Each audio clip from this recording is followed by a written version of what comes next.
Okay, we have about 50 people joining us so far on the live. Um,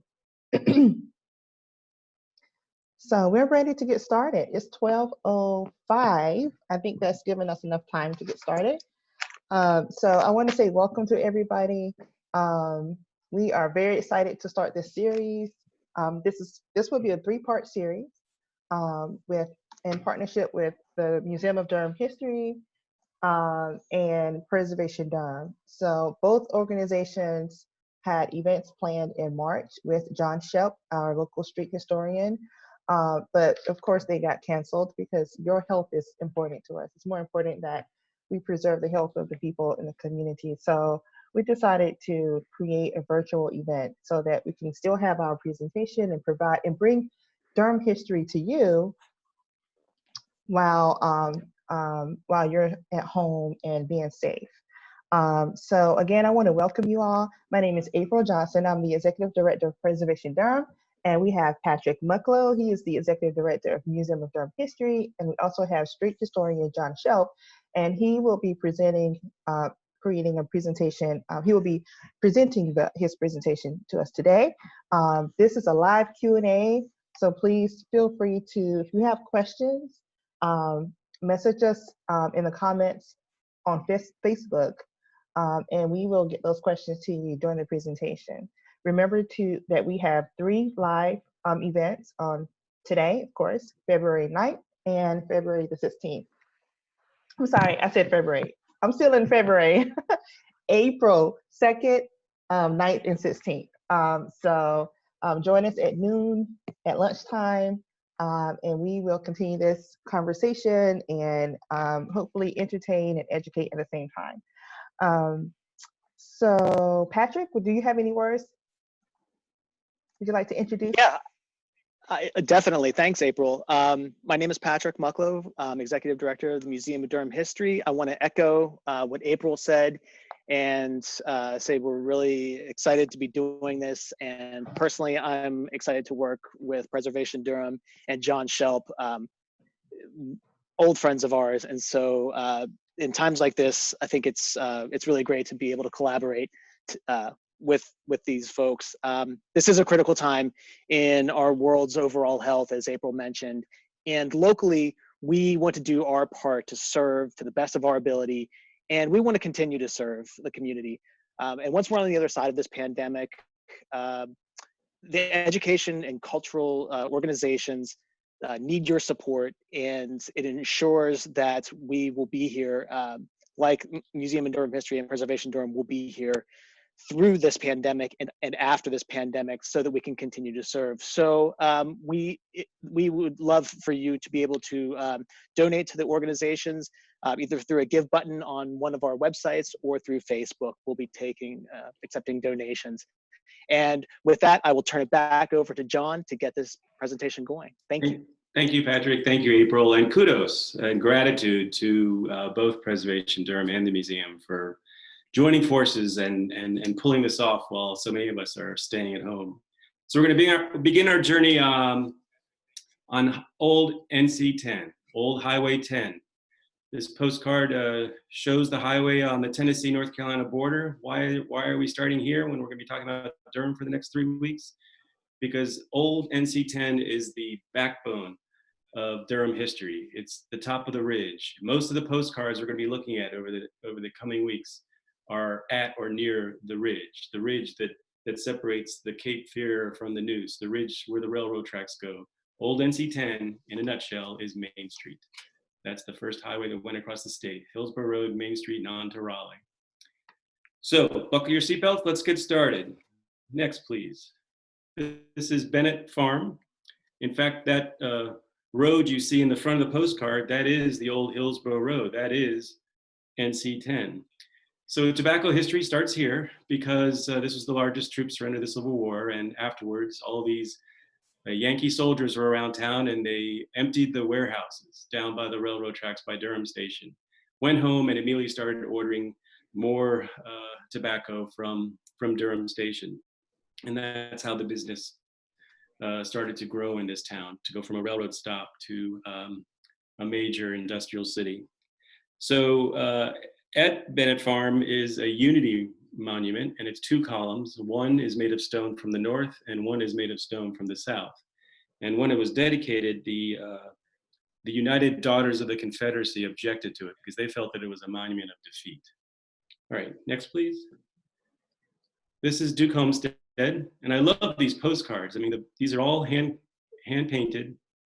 The colors here are beautiful. This is where the Duke Tobacco Empire started, in a barn right here at Duke Olmstead. And just to put it in perspective, this went from a single barn to a family controlling 90%, controlling the manufacture of 90% of the cigarettes in the world.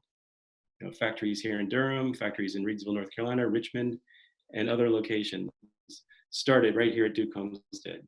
In fact, Duke & Sons was one of the original members of the Dow Jones Industrial. That's how important tobacco became.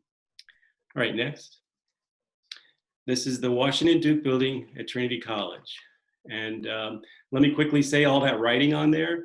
That is because to send a postcard with writing on the front only cost a penny. And to send a postcard with writing on the back cost 2 pennies.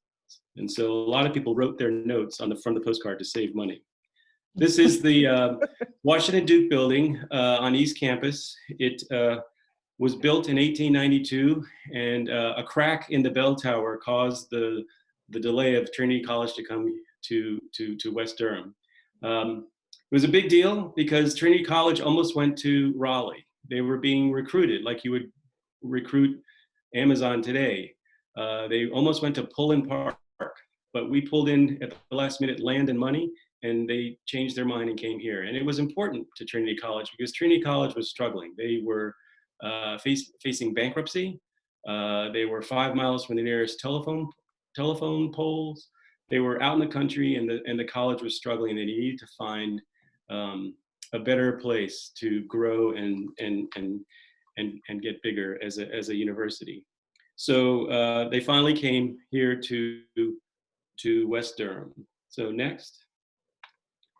This is the old East Campus entrance. And it's actually, if you look closely, this is not the original entrance to East Campus. So this is the entrance to Trinity College. Looking down in the fountain you see there, that fountain, that's the crane that you see at Duke Gardens. Now, John, is that entrance still there, the way it looks like that? No, it's moved over. So the entrance today is over to the right, closer to 9th Street. So a couple things, if you look closely at this postcard, you can see the Stag Pavilion, which is still there, and you can see a statue in the middle of the entranceway, way down there. That was the old Washington Duke statue. Now that's where the sower is. So the sower, Johnny Appleseed, sowing seeds, that statue is on that pedestal. So the entrance was moved farther to the right when they got a bunch of money from Buck Duke and rebuilt the campus. But that down there is where Teddy Roosevelt stopped his train to praise Trinity College for its stand on academic freedom, when a professor, John Spencer Bassett, said that other than Robert E. Lee, Booker T. Washington was the most important man to come out of the South, and all the white supremacist groups tried to get him fired. The Trinity College Board of Trustees voted to not fire him, and that was an early example of academic freedom. So Teddy Roosevelt stopped his train right there. That's right there on Main Street by the Smith Warehouse. And he praised the college for the Bassett Affair. And he also said, "Gentlemen, as I came in, I felt that I was entering a football game with all the bells and whistles going off, because all the cotton mills and all the tobacco factories in town were blowing their whistles when the president came in." All right, next postcard. This is a cool old postcard of the earliest buildings of Trinity College. So again, back in 1892 when this started. There's an oval there. You can see the shape of an oval there that you can still see today. Those are buildings that were eventually taken down and moved to Kittrell College. Kittrell College was an African-American college north of Raleigh.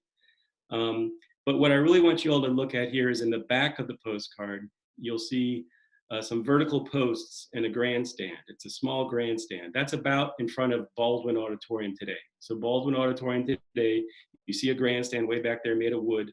That was a leftover from the old horse race track. And this was a Blackwell fairgrounds and horse racing. So horse racing was hugely popular back in 1892, late 1800s. And that grandstand was used for early baseball games. So that was the baseball diamond, using the same grandstand from the horse race track. And they eventually took down that grandstand and used the wood to build the Arc.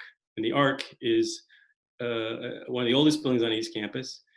And it's where Duke played his very first basketball game against Wake Forest in the Arc.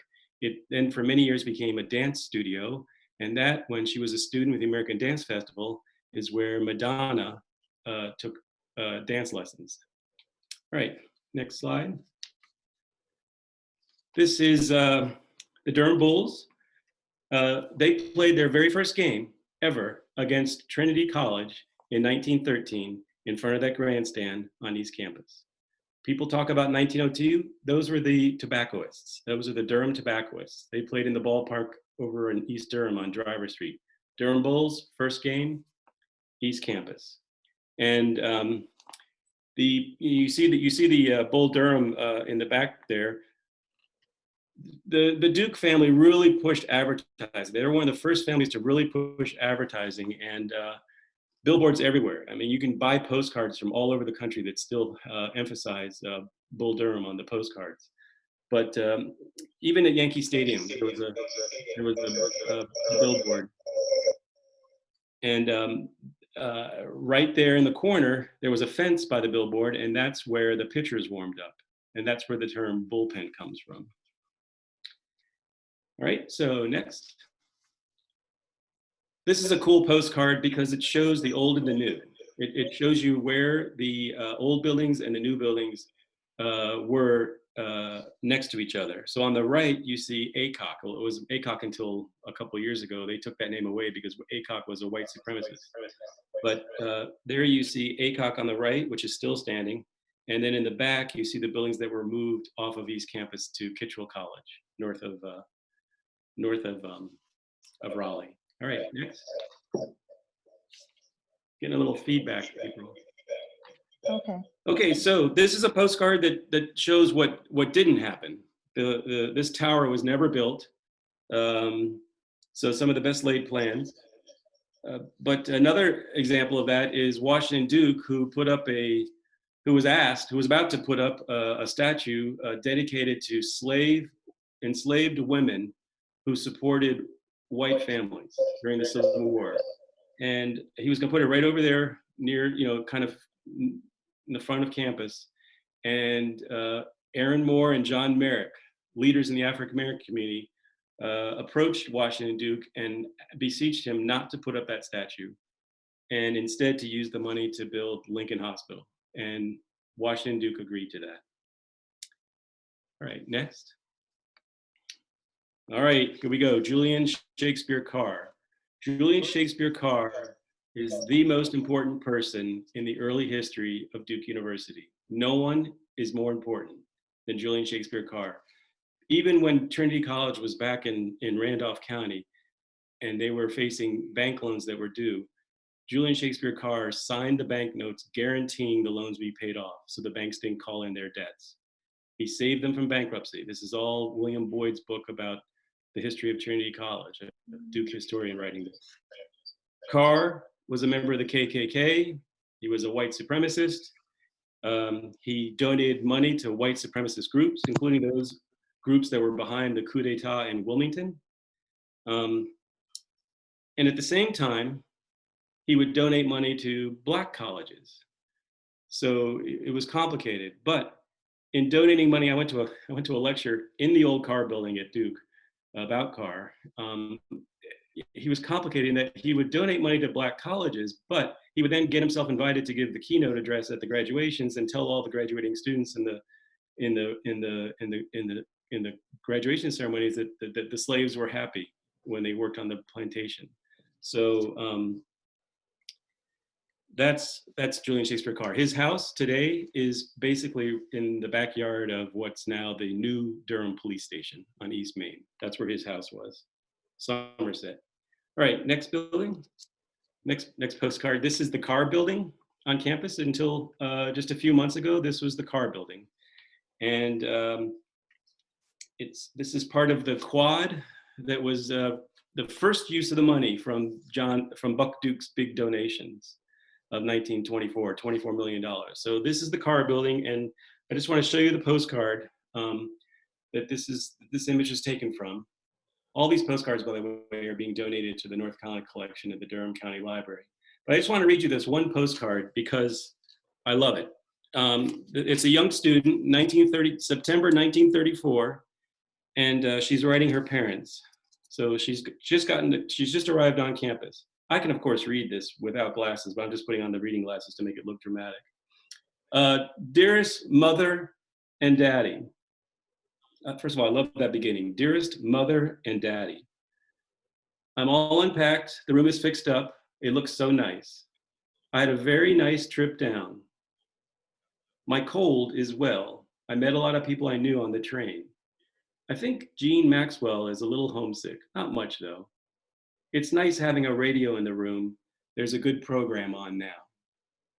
So I love that. That's the old quad designed by Julian Abel, who could not come visit his work because he was African-American architect and was not allowed on campus. All right, next slide. This is the Carr building on UNC's campus. So this is a little bit interesting. Julian Shakespeare Carr is the only person to have a building named after him at both UNC and Duke. He attended UNC, he was on the board of trustees of the UNC, but he was a big supporter of Trinity College, like I said, saving it from bankruptcy, and certainly that they were gonna fail in the panic of 1893. So listen to this. You can bring this to your next barbecue, when we can have barbecues. A UNC grad saved Duke from going under. So just take that to the bank. All right, so this building, the Carr building, is right near the old well on campus, and it's still staying, and it's still called the Carr building because there's rules against changing names around public schools. All right, the next postcard. This is Baldwin Auditorium on East Campus, designed to echo the library at the University of Virginia. Beautiful building, not expected. This building was not supposed to be built here. The original plans, when Trinity College got $40 million, was to build north. They quietly started buying land north of East Campus. So going up to Markham, Green Street, Knox Street, Englewood, Club Boulevard. They were going north. They were quietly buying houses up there. And the neighbors found out. The neighbors found out, and what did they do? They said, well, here comes, this big bucks coming to buy our houses. We're going to jack up the prices. So the university administration stopped buying houses, kind of went underground, and quietly bought the Rigsby Farm instead, where West Campus is. So think about this for a moment. Had Duke succeeded in their original attempts, you would have taken the West Campus map and the East Campus map and line up the two quads, and the quad going up to the chapel would go right up through Walltown, right up to Walltown Park near Northgate Mall. So the Duke Chapel would be up near Northgate Mall, Duke Hospital would be over in Trinity Park, and Cameron Indoor Stadium would be near White Star on 9th Street. It would have been a very different university, a very different feel if Duke University had been built into the city instead of into the forest. But the plan failed. They regrouped, and they had to close off the quad. And to close off the quad, they built Baldwin Auditorium. All right, next postcard. John, I have a question. Yeah. With the auditorium, was there any type of homage to UVA or Monticello, or was that just an architectural design in the times? Not that I know of. Again, this is Julian Shakespeare. This is Julian Abel, who designed this, who of course was the architect who also designed West Campus. I don't know if there was ever stated publicly that he was, it's echoing UVA's library. This is Georgian architecture with the brick, very much like UVA's campus. I do know that there are requirements if you're going to graduate from Duke. And I'll just be brief, but one of the requirements is you have to climb the dome. Another requirement is you have to go through the tunnels underneath Baldwin. And the third requirement is to enjoy an evening with your partner in Duke Gardens. All right, quickly moving on to the next slide. This is Duke Chapel. And again, another example of hand painting here on the postcard. And I love it because it looks like Duke Chapel is in the Alps. So they bought the Rigsby farm. When they stopped buying land up into Walltown, they bought the Rigsby farm. And by the way, Walltown is named after George Wall, who was a custodian who came with the college from Randolph into Durham, bought a house just north of Trinity College campus. That street was originally called Wall Street. In fact, there was a Wall Street Baptist church on Wall Street. Today, that street is called Onslow. So the Rigsby farm was huge. It stretched from West Campus, all of West Campus, up to including Irwin Mills. So some of that was sold off earlier for Irwin Mills on 9th Street, and some of it was sold off later for West Campus. But you can still see the Rigsby family cemetery in the Iron Dukes parking lot next to the football stadium. But that's the old, that's where the old Rigsby farmhouse was. All right, next. This is Duke Gardens. Beautiful. It was a dump. In fact, I have a friend who's a volunteer over there who's collecting glass bottles and displaying them for folks to see. But it was a dumping area. The mill village stretched, for the mills on 9th Street, stretched from Duke Gardens to Monuts. That was the mill village. And when Duke bought out the mill houses on what's now Central Campus, they took a lot of the granite curbs, some of them still with red paint and yellow paint, and put them down along the pond as a walking path, as stepping stones to go around the pond. So if you go to Duke Gardens when you get a chance, and you look at those stepping stones, you will still see stepping stones of granite made with a painted red and painted yellow across the tops. All right, next. This is Wallace Wade Stadium, the football stadium that was the first, actually the first facility to start operating on West Campus was Wallace Wade Stadium. And this is important, bring this to your cocktail parties or on your Zoom with your friends. Other than Durham, Pasadena is the only city to have hosted the Rose Bowl. So it was 1942, right after Pearl Harbor, 3 weeks after Pearl Harbor. US military said no large gatherings on the West Coast. Duke was in the Rose Bowl, offered to host. It was a huge deal, had a Rose Bowl parade, had to borrow bleachers from NC State and even UNC to fill out the stadium with more people. Pouring rain. In the end, Duke lost to Oregon State.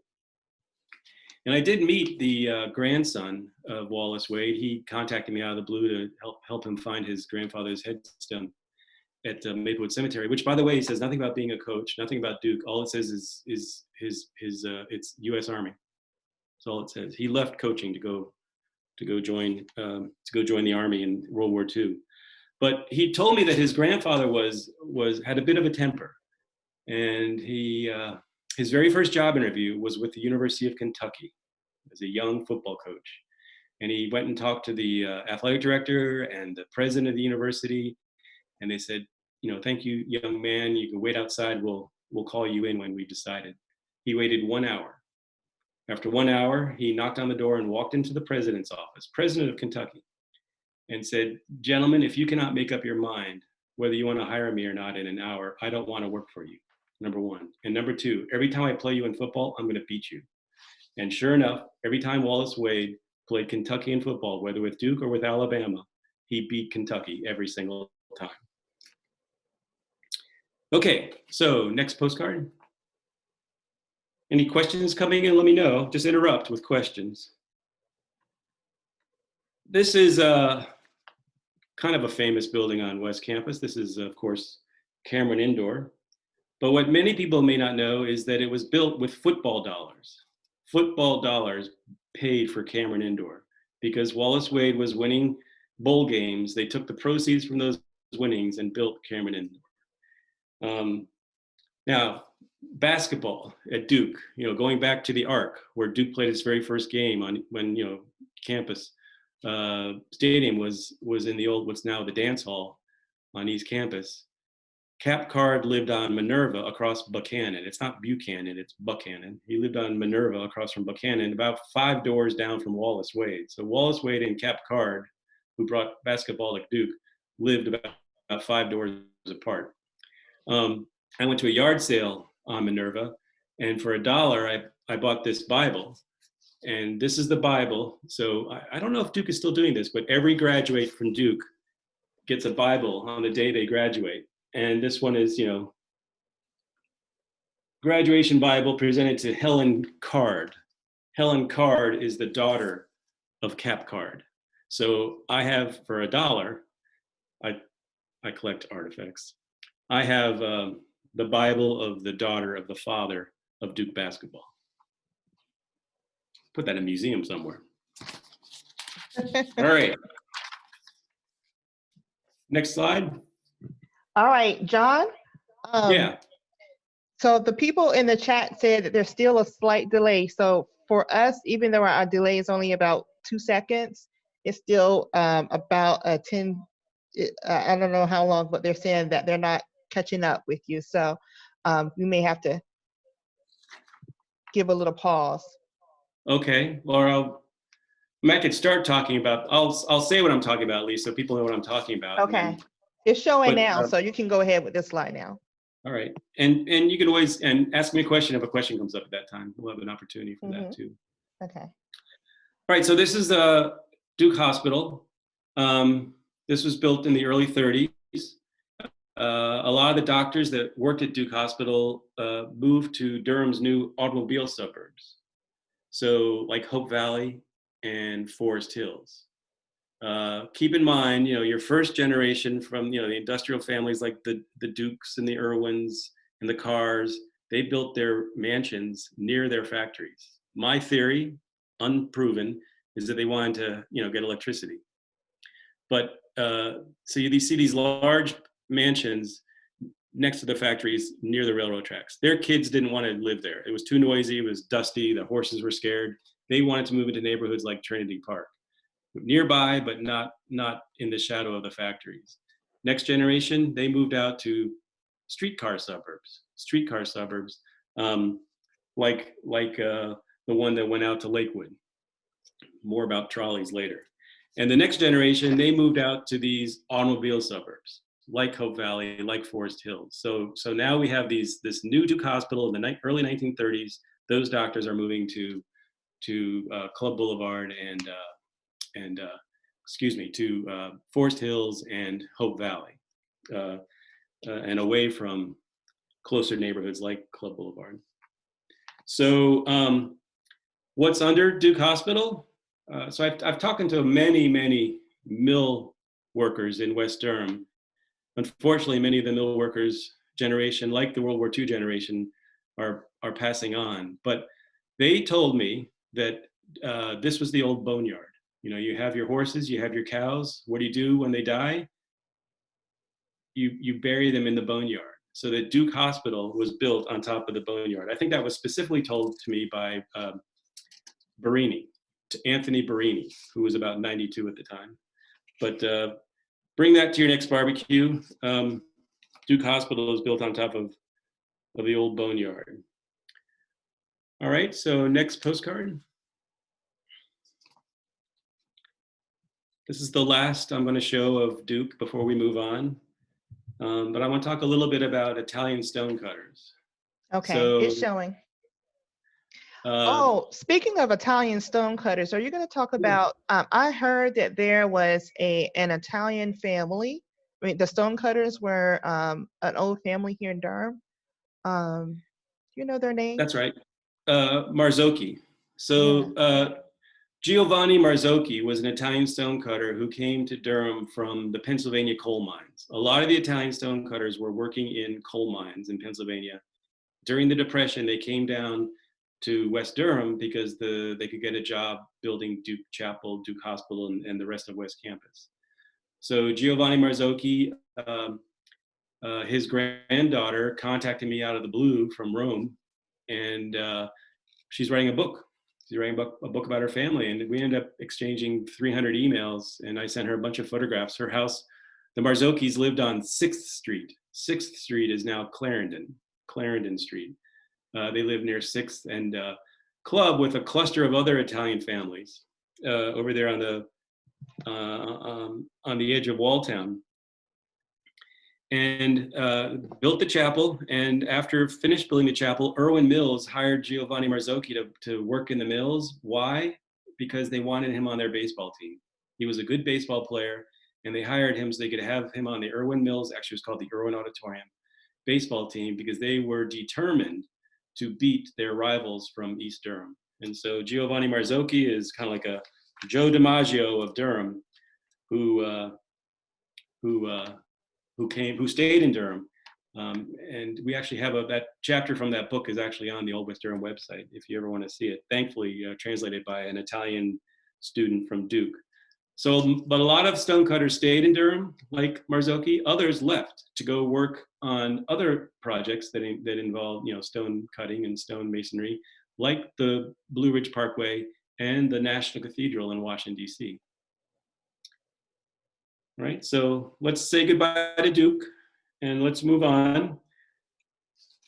I'm going to talk a little bit about Pinhook. Pinhook was an early settlement. Before there was Durham, there was Pinhook. And it's about a day's walk. Forget stagecoaches, forget Hollywood movies, walk. Most people back in the early 1800s walked. So a day's walk from the backcountry capital of Hillsborough to Pinhook, and another day on to the new state capital in Raleigh. So it was a rough and roaring place. People would kind of, rest and relax, enjoy the local virtues, have a drink, get up the next morning and walk on. It was a rough and roaring place, Thomas Wolfe, in his book, Look Homeward Angel, he went to Chapel Hill. So he talks about going to this fictitious city, which was Durham, where university students would go off on a lark. And so they came to Pinhook and partied. And this was like, because you couldn't party in Chapel Hill, it was much more controlled. They didn't want a train station in Chapel Hill because it brought too many immoral aspects. And so they insisted the train station be at least a mile away, which is why it's in Carborough. But Thomas Wolfe talked about going off on a lark and coming to roaring Pinhook to let off some steam. So there's also, on the other side of town, Prattsburg. So before Durham Station, you have Prattsburg on the east and Pinhook on the west. And Durham came later. All right. There's not a question. We'll go on to the next slide. Okay. This is Irwin Mills, 1892, so same year that Trinity College came. 1892 is by far the most important year for West Durham, and certainly one of the most important years for the history of Durham, because Irwin Mills is a huge employer. 5,000 people worked here. The mill village, again, stretched from Duke Gardens to what's now E.K. Poe School and Monuts. E.K. Poe is Edward Knox Poe, the namesake for the school, and he was the first manager of Irwin Mills on 9th Street. And he supported education, so they named the school after him. By the way, E.K. Poe went from high school, where they won many championships in football and had cheerleaders, to a junior high, to an elementary school. And when it became an elementary school, there was this big decision: what happens to the mascot, the Green Dragons? And they decided that E.K. Poe could keep the name E.K. Poe, and the Green Dragons would go to the new middle school at Brogden. So this photograph, it's kind of cool. This is taken from 9th and Main, and Main Street here going west, because it was by the mills, was a dirt road until 1977. Say that again. Main Street was a dirt road until 1977. This section in front of the mills, because the mills probably didn't want to pay for it. But in fact, when West Durham was annexed in 1925, for 10 years before that, William Irwin said, if you annex us, we're leaving. The city said, we're going to annex you, and he threatened to leave. In fact, he built a fake dam down on New Hope Creek off of Irwin Mills, where he had his hunting lodge by Hollow Rock, and said, if you annex us, we're going to build our own dam, provide our own electricity, and get around your taxes that way.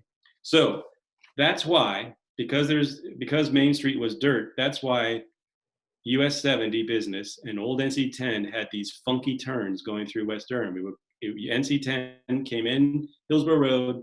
At Barn Supply, it turns right onto 9th Street, and at Main Street, it goes left into downtown Durham. That's why NC 10 does that zigzag, because Main Street was dirt until 1977. Hey, John, we have a question. Yeah. Jerry Phelps asked, John, can you mention finding the graveyard between Main Street and Duke Hospital? Yeah, so I got a letter in the mail. The mail is something you go out and get an envelope, you open the envelope and there's a stamp on it, you pull out a letter. That's what the mail is. I got a letter in the mail, and it was a guy in Tidewater, Virginia, who said, I can't find my father's grave. He's buried at Irwin Mills Cemetery. And I had no idea what he was talking about. This is about 25 years ago. And I went to one of my two of my main sources were three: Jim Wise, Bill Holmes of Ideal Sundry, and John McDonald. John McDonald of McDonald's drugstore on 9th Street. I went to go see John McDonald, and we sat in the back of his drugstore and spoke for a long time. And he explained to me that Irwin Mills had its own cemetery. It had a health clinic, it had a gymnasium, it had an indoor pool, it had a baseball team, it had a zoo. Irwin Mills had its own cemetery. And so John McDonald told me where to find it. And he and I went out there, and then Bill Holmes joined me because it was owned by the Knights of Pythias. And finally Yarborough came, and we had some cleanups. It's a fascinating cemetery. It's woodsy feel to it, and it's like an oasis, a woodsy oasis in West Durham. It's not too far from what used to be called West Durham Lumber, Talbert's. And we've organized over the years about 50 cleanups. Starting off with some elderly women who came in, whose families were buried there, and then eventually make it sustainable with Duke students who were, fraternity looking for a project, or a group of students that were being punished for underage drinking would clean out the cemetery. But it's still there. We painted the fence, we planted February gold daffodils, we put up a sign, and it all started with a letter from Virginia. And also, by the way, there are 3 headstones there, dated 1929, 1930, 1931, of 3 little babies who died. And they were all made out of the Duke stone that's used to build West Campus. So those little babies, the theory is, were from families that were building West Campus that are buried at Irwin Mills Cemetery, Cedar Hill. Okay, where are we on the screen? What are we seeing? The Irwin cotton mills. Okay, the aerial view. Let's go on to the postcard, the aerial view of West Durham, because I can't see right now. So still in West Durham, this postcard is right near where I'm standing right now. This is an aerial view looking west. So if you look in the middle of the postcard at that dirt road going off into the distance, that's Hillsborough Road. What's not yet built is Greystone Baptist, is not yet built. But that's Irwin Mill number 4. So my house is over to the right on that postcard. It's an old parsonage for the West Durham Church of God, which was on Hillsborough Road. The ladies of the West Durham Church of God used to protest the sale of liquor on 9th Street. And then years later, the church moved out to the suburbs. They tore down the church and built the ABC liquor store.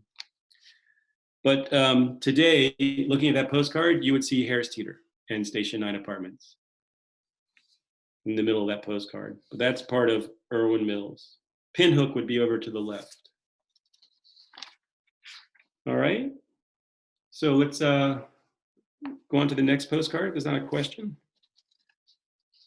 Now we're gonna start talking about an old gas station. You're gonna see in a second. This is the Granite Service Station. Today, this is the BP at 9th 9th and Main. If you look closely to the far right of this postcard, you'll see St. Joseph's Church. That's St. Joseph's Church. And just across the street was the Union Hall on the second floor of a post office. And that's where a lot of the strikers would meet and get groceries during a strike because they needed to eat. And then just down across from the old bank, which is now Brugger's, Fidelity Bank of West Durham, which is now Brugger's, those are all mill houses, all along 9th Street. Those are all mill houses across from the Regulator, across from Dane's Place. Those are all mill houses. And right across from Brugger's was the home of Don Schlitz. Don Schlitz was a songwriter. And actually, he's in the news recently because one of his most famous songs is The Gambler by Kenny Rogers. So, know when to hold them, know when to fold them. Don Schlitz grew up on 9th Street, right behind this gas station. He also wrote a lot of songs for Mary Chapin Carpenter, and came to town a few years ago, and we talked. He's a very nice guy. But that's one of our songwriters. We also have a story. We'll talk about Tobacco Road next week, but we also have the story of Elvis Presley, and this is from a column that Jim Wise wrote in the Herald Sun, that Elvis Presley stayed incognito in a caboose at Irwin Mills when he was in town for recovery. So we have Elvis Presley, we have Don Schlitz. We're going to talk about Loudermilk as we move through the slides next week. All right. Hi, John. There's another question. Leslie Nunnery asked, when did they tear down the houses where the Harris Teeter is now? Do you know about when the Harris Teeter area houses were torn down? The houses are being torn down mostly by the church, Greystone. The Harris Teeter was part of the mills. So there was Irwin Mill number Got it. 1 and Irwin Mill number 4. So there were actually 8 mills from Irwin Mills. In fact, if you look at this behind me, those are the 8 mills of Irwin Mills. There were 2 in West Durham, 2 in Coolamy, North Carolina, 2 in Irwin, North Carolina, and then 1 in Mississippi and 1 in North Raleigh off the Falls of the Neuse Road, off the Falls of the Neuse. So there were 2 mills on 9th Street, mill number 1 and mill number 4. So the Harris Teeter and Station 9 Apartments, those are, that was an old cotton mill that was in that postcard. Then for years, it was a parking lot that Duke rented, that Duke wanted to rent, and we asked them not to do it because we have enough Duke cars in our neighborhood, and Duke backed off. Nan Kahane, to her credit, backed off and didn't build a 500 space parking lot right there. But the mills, the 9th Street, Station 9 and the Harris Teeter they replaced old cotton mills. And I will quickly add that the Harris Teeter, they got their site plan in. They could have done whatever they wanted. They could have built this Harris Teeter just like the one up on Horton Road with blank cinder block walls and no windows. And we talked to the owner, who's a very nice guy, and he agreed to put in brick on all 4 sides, windows on all 4 sides, a skylight to the back. And that's an example of neighborhoods negotiating with developers to compromise and come up with a happy solution. Okay, so let's move on to this is the last slide, so ask questions.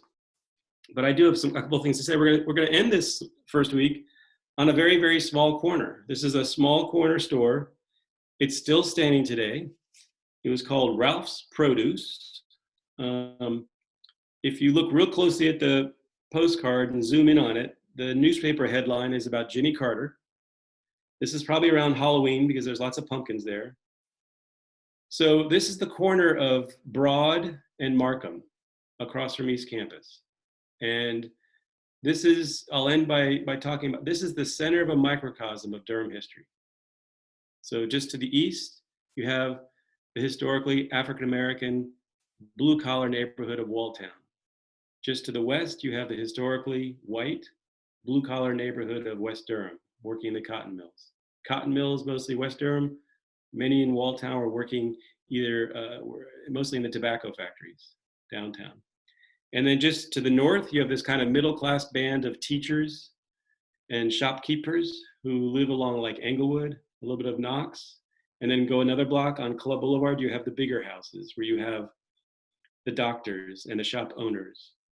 And then you go south to the railroad tracks and you have these a string of working class neighborhoods like Brookstown, Monkey Bottom, West End, Lyon Park, Crest Street, Hickstown, all working class, right along what's now the Durham Freeway, all taken out by the Durham Freeway. And then just past that, you have this large estate, 17 rooms, called the Maples, wraparound porch and a turret, owned by the Fitzgerald family, a wealthy African-American family that made the bricks in town. So the bricks you see in Irwin Mills, a lot of the tobacco factories downtown, are made by the Fitzgerald family. So within a mile of this Ralph's Produce, you have rich, poor, white, black, working class, middle class, wealthy African-American family, all within a mile of this corner. And I'll quickly add that there's a reason why the softball field is not right up on the East Campus wall. There's a reason why the new bougie dorm that Duke built across from Whole Foods is not up on the East Campus wall, because the neighborhoods negotiated with Duke to have a setback from the East Campus wall. And Duke agreed when the neighborhoods got involved. And they can't build anything too close to the wall. They can't put in any new entranceways into East Campus. They can't build a parking deck on East Campus.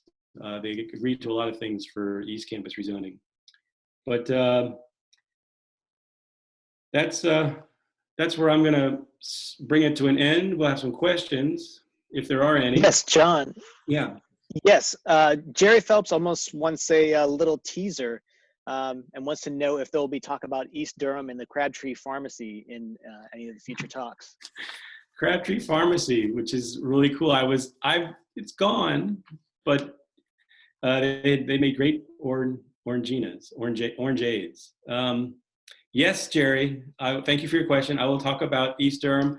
You know, East Durham and West Durham were very similar. They both had a Fidelity Bank. They both had a mill history. East Durham we're going to talk about this, just a teaser, was historically white in many areas. In fact, Few Gardens was the white project. But they had drugstores and pharmacies just like West Durham did. So yeah, we'll get into that, Jerry, I promise. We'll also talk about Marvin's Alley, the short little street that every house on that street with their shades drawn either was a liquor house, a gambling house, or a house of ill repute. So we'll be talking about East Durham for sure in our journey across Durham. Hi, John. Yeah. Jenny Levine, you know Jenny, she's a big supporter of Durham history. She said this is fascinating. And she wanted to know how many postcards you have in your collection and how did you get them? Durham postcards, I don't know, maybe 400 or more. But I also do goofy things like I'm trying to control myself, but I also have like postcards of other Durhams, like Durham, New Hampshire, Durham, Maine, Durham, New York, Durham, Connecticut, which have fascinating histories. I mean, Durham, Connecticut, who knew? A population of 7,300 people, and they host the largest agricultural fair in New England. Who knew? But I have a lot of North Carolina postcards and other Durham postcards as well. So I don't know, 800, I don't know, 700. It's growing and it's expensive. It's becoming an expensive endeavor because it used to be really cheap to buy postcards, but now they're becoming much more expensive. But it's all the documents have been signed. It's all going to the North Carolina collection at the beautiful new library. John, Diane Thomas wants to know what is in the Ralph's locations now. Sorry, Diane, I didn't mention that. High strung. And again, they're working with Tom Miller, the neighborhoods negotiated with the owner, very nice guy, to protect that building because it's a historic building and it was the site of a nationally got national coverage for a tree sitting contest where a guy sat in a tree in front of Ralph's Produce to try and set some sort of record for sitting in a tree. But that building is protected. Thank you to Diane.